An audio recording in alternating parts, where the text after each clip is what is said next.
આજે ક્ષત્રિય સમાજને એક વાત કરવી છે. છેલ્લા ઘણા સમયથી આપણે જોઈએ છીએ કે ક્ષત્રિય સમાજના જે દીકરાઓ છે, ક્ષત્રિય સમાજના જે યુવાનો છે, એનો ક્યાંક ને ક્યાંક હાથો બનાવવામાં, ક્યાંક ને ક્યાંક ખભો બનાવવામાં ઉપયોગ થઈ રહ્યો છે. જી હા, આ શબ્દ મેં સમજી વિચારીને પ્રયોગ કરેલો છે. કેમ કે ગતરોજ જે ઘટના બની, એ જૂતા ફેંકવાની ઘટના, એ ભૂતકાળમાં બની હોય તો પણ અયોગ્ય હતી અને વર્તમાનમાં બની છે તો પણ અયોગ્ય જ છે.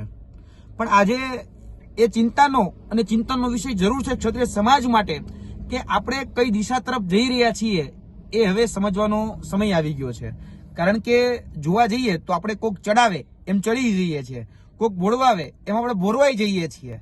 અને આજે જે ઘટના બની છે તો એમાં અચાનક જ એવું કહેવામાં આવે છે કે ભૂતકાળની ઘટનાનો બદલો લેવા માટે અમે આ કર્યું, અને અચાનક જ સમાજ પ્રેમ જાગી જાય છે.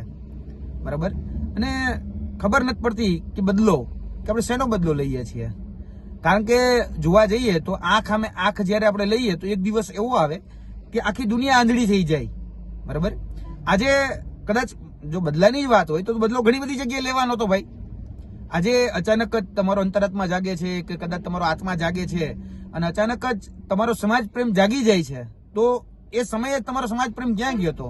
કે જ્યારે રૂપાલા સાહેબે જે શબ્દો બોલ્યા, પદ્માવત મૂવીમાં જે રીતે ક્ષત્રિય સમાજને નીચો બતાડવામાં આવ્યો, પરેશ રાવલ હતા તો પરેશ રાવલ જે છે એને પણ વાણી વિલાસ કર્યો હતો. આ જ્યારે વાણી વિલાસ થાય છે ત્યારે ક્ષત્રિય સમાજ કેમ નથી જાગતો?